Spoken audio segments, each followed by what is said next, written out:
साथियों नमस्कार। पटना बिहार से मैं अमिताभ कुमार दास, आईपीएस 94 बैच, और आप देख रहे हैं मेरा अपना यूट्यूब चैनल दास बोले बिंदास। क्योंकि जब बुज़दिलों ने मुंह में दही जमा लिया हो तो दास का बिंदास बोलना जरूरी हो जाता है। साथियों, हिंदी के कवि कुमार विश्वास ने शत्रुघ्न सिन्हा की बेटी सोनाक्षी सिन्हा पर ओछी टिप्पणी की है। आज का ये वीडियो कुमार बकवास के नाम है। इस वीडियो को आखिर तक दिल थाम कर देखिए। साथियों, सबसे पहले कुमार विश्वास के बारे में जानते हैं। कुमार विश्वास पश्चिमी उत्तर प्रदेश का रहने वाला है और इसका आधिकारिक नाम आप कह सकते हैं विश्वास कुमार शर्मा है। ये जाति से ब्राह्मण है, ब्राह्मण देवता है, और इसने कुछ साल पहले कविताएं करनी शुरू की। कोई दीवाना कहता है, कोई पागल समझता है, इसकी एक मशहूर कविता हुई। उसके बाद कुमार विश्वास को ब्रेक मिल गया, कवि सम्मेलनों में उसकी एक पहचान बन गई। तो मोटी फीस भी वसूलने लगा।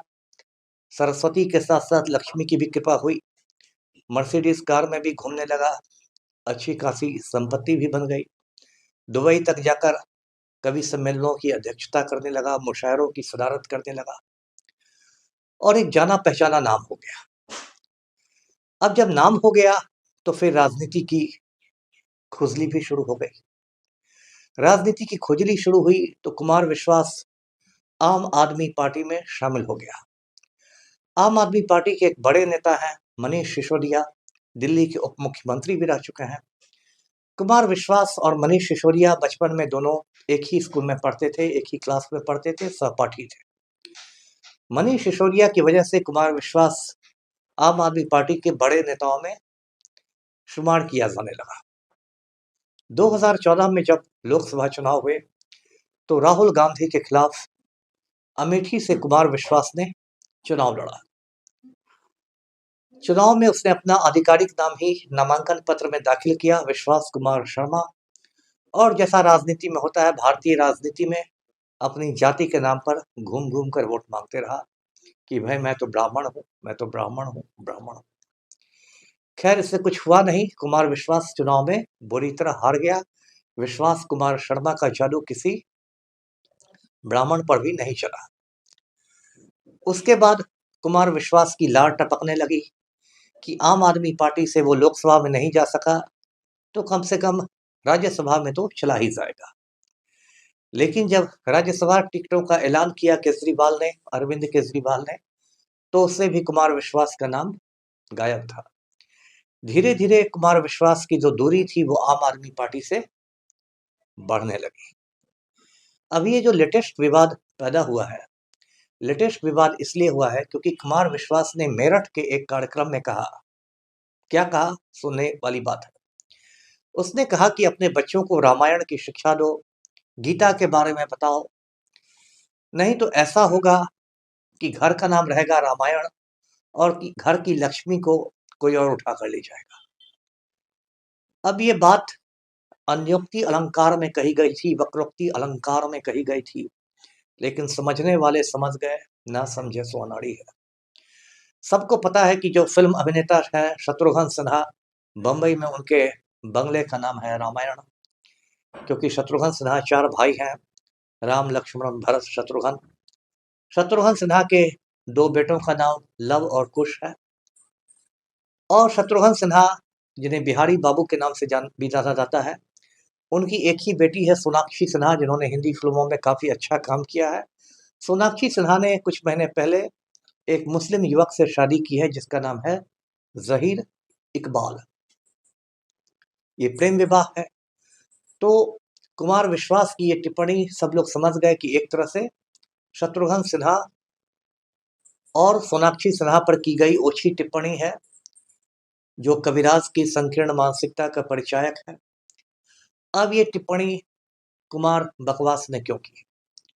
तो इसलिए की कि आम आदमी पार्टी से जब निराशा हाथ लगी कुमार बकवास को, तो उसे लगा कि भारतीय जनता पार्टी के टिकट पर वो राज्यसभा पहुंच सकता है। अब भाजपा में आने की क्या शर्त है? तो ये शर्त तो नहीं है कि आपको बहुत ईमानदार होना पड़ेगा, देश प्रेमी होना पड़ेगा, विद्वान होना पड़ेगा, महान होना पड़ेगा। भाजपा तो मुस्लिम विरोध की राजनीति करती है, मुसलमानों के खिलाफ ज़हर की रोटी कीजिए, तो आप वरिष्ठ राम भक्त बन जाइएगा, भाजपा आपको टिकट दे देगी। तो इसी सोच से कुमार बकवास ने सोनाक्षी सिन्हा पर हमला किया ज़हीर इकबाल से शादी करने की। अब सोनाक्षी सिन्हा ने यदि ज़हीर इकबाल से शादी की तो इसमें गलत क्या है कविराज? हिंदुस्तान का कानून है वो 18 साल की लड़की और 21 साल के लड़का को, प्रत्येक लड़का लड़की को अपनी मर्जी से शादी करने का अधिकार देता है।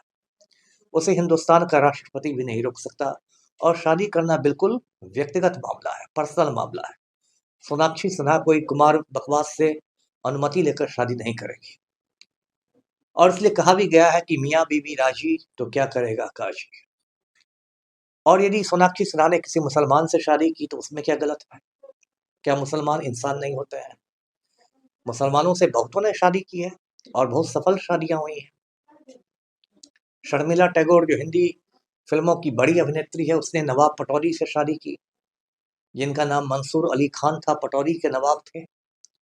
शर्मिला टैगोर हिंदू थी, मंसूर अली खान मुसलमान थे, और वो जो शादी हुई वो बॉलीवुड की सबसे सफल शादियों में से एक रही। इस तरह के और भी बहुत दृष्टांत हैं। अरुणा असफ अली के बारे में आपने सुना होगा। अरुणा असफ अली का असली नाम था अरुणा गांगुली। वो एक ब्राह्मण परिवार में पैदा हुई थी, और ये उस जमाने की बात है जब हिंदुस्तान गुलाम हुआ करता था। अरुणा गांगुली को आसफ अली से मोहब्बत हो गई। ये आसफ अली भगत सिंह के वकील हुआ करते थे। लाहौर हाई कोर्ट में जब कोई भी वकील अंग्रेजों के डर से भगत सिंह का मुकदमा नहीं लड़ना चाहता था, तब आसफ अली ने भगत सिंह का मुकदमा लड़ा था।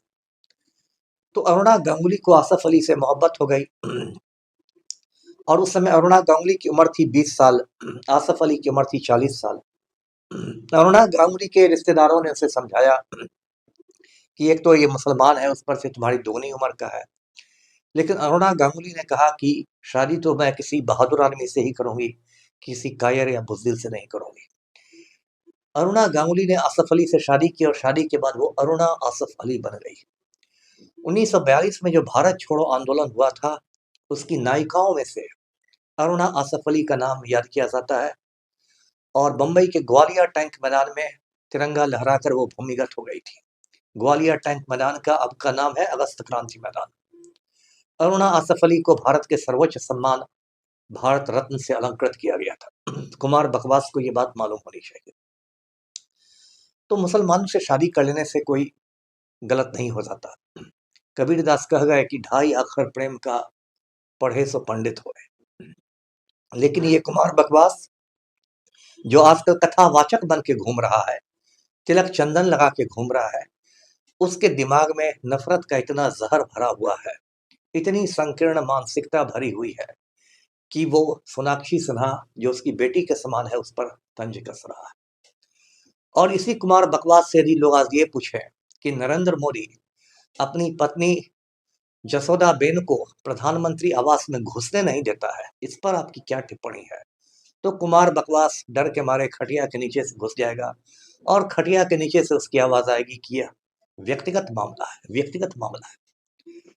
या और ज्यादा वो मोदी जी की दलाली करना चाहेगा तो कहेगा कि गौतम बुद्ध ने भी तो अपनी पत्नी को छोड़ दिया था, है ना? सीधे मोदी जी को गौतम बुद्ध के बराबर ले आएगा। तो यही काम रह गया है कुमार बकवास जैसे लोगों का, जो देश में नफरत का जहर घोलते हैं, घृणा का विष वृक्ष लगाते हैं, और एक छोटे से लालच के लिए कि किसी तरह भाजपा मुझे राज्यसभा पहुंचा दे। अरे राज्यसभा का क्या है? राज्यसभा में तो बड़े बड़े माफिया पहुंच जाते हैं। विजय माल्या जब इस देश को लूटा, हिंदुस्तान को लूट के भागा, उसमें वो राज्यसभा का ही एमपी था। बहुत लोग भूल गए होंगे, इसलिए उनको मैं याद दिला रहा हूं कि विजय माल्या जब भारत माता के 5,000 करोड़ रुपए लूट कर भाग गया, उसमें वो राज्यसभा का माननीय सदस्य था, ऑनरेबल एमपी। तो राज्यसभा में जाना कौन बड़ी बात है? बड़े बड़े माफिया घुस जाते हैं, और आप कवि बनते हैं, बुद्धिजीवी बनते हैं, और एक राज्यसभा में जाने के लिए आप अपना जमीर बेच रहे हैं, ईमान बेच रहे हैं। जहर की उल्टी कर रहे हैं, कितने शर्म की बात है। और इसके बाद एक और बात हुई कि सोशल मीडिया पर कुमार विश्वास की बेटियों की तस्वीरें वायरल होने लगी और बेटियों के बारे में कहा जाने लगा, दिखाया जाने लगा कि देखिए ये खुद कितने छोटे कपड़े पहनकर घूमती है। अब कुमार बकवास की बेटियों पर जो भी कहा जा रहा है वो सही नहीं है, क्योंकि कुमार बकवास ने जो टिप्पणी की उसके लिए उनकी बेटियों को जिम्मेदार नहीं ठहराया जा सकता है। लेकिन साथ ही साथ कविराज को ये मालूम होना चाहिए कि जिनके अपने घर शीशे के होते हैं उनको दूसरों के घर पर पत्थर नहीं चलाने चाहिए। जिनकी अपनी बेटियां छोटे छोटे कपड़े पहनकर लंदन की सड़कों पर चक्कर लगा रही हो, उसको ज्यादा सोनाक्षी सिन्हा के चरित्र की का चीर फाड़ नहीं करना चाहिए। साथियों, ये कवियों का कैसा पतन हुआ है वो मैं याद दिलाता हूं कि इसी देश में एक कवि हुआ करते थे, माखन लाल चतुर्वेदी। हम लोग बचपन में उनकी कविता पढ़ते थे, पुष्प की अभिलाषा, आपने भी पढ़ी होगी। चाह नहीं मैं सुरबाला के गहनों में गोथा जाऊं, चाह नहीं प्रेमी माला में बिंद प्यारी को ललचाऊं। वो कविता थी माखनलाल चतुर्वेदी की। वो गांधीवादी थे और आजादी की लड़ाई में कई बार जेल गए। तो जब मध्य प्रदेश में पहले चुनाव हुए और कांग्रेस को बहुमत मिला, तो नेहरू जी ने तय किया कि माखनलाल चतुर्वेदी मध्य प्रदेश के पहले मुख्यमंत्री बनेंगे। नेहरू जी ने कहा कि चतुर्वेदी जी, पार्टी चाहती है कि आप मध्य प्रदेश के पहले मुख्यमंत्री बने। अब कोई आम आदमी रहता तो वो तो कूद जाता खुशी से। यहाँ तो लोग मुखिया बनने के लिए मारामारी करते हैं। मुखिया के चुनाव में 4 मरे 10 घायल हो जाता है। माखनलाल चतुर्वेदी ने कहा नेहरू जी से, पंडित जी आप मेरा डिमोशन करना चाहते हैं, आप मेरी अवनति करना चाहते हैं, मुझे डिमोट करना चाहते हैं। नेहरू जी चकरा गए कि भाई इसमें डिमोशन की कहां से बात हुई, आपकी बेइज्जती की कहां से बात हुई। माखनलाल चतुर्वेदी ने कहा कि पंडित जी मैं राष्ट्रीय स्तर का कवि हूँ, पूरा भारत मुझे जानता है, और आप मुझे एक प्रदेश स्तर का मुख्यमंत्री बना रहे हैं, ये मेरा डिमोशन होगा। नेहरू जी चुप रह गए। उसके बाद नेहरू जी ने पंडित रविशंकर शुक्ल से कहा मध्य प्रदेश का सीएम बनने के लिए, और पंडित रविशंकर शुक्ल मध्य प्रदेश के प्रथम मुख्यमंत्री बने। तो पहले के पुराने कवियों का ऐसा चरित्र होता था कि वे मुख्यमंत्री की कुर्सी पर लात मार देते थे। और आज के कवि को देखिए, कुमार बकवास को, कि राज्यसभा में जाने के लिए, भाजपा का एक टिकट पाने के लिए अपनी बेटी जैसी जो है सोनाक्षी सिन्हा, उस पर तंज कस रहा है। तो कुमार बकवास, गंगा जल से चुल्लू भर पानी लो और डूब मरो। आज का वीडियो यहीं तक था। वीडियो को लाइक कीजिए, शेयर कीजिए, चैनल को सब्सक्राइब कीजिए। धन्यवाद। जय हिंद।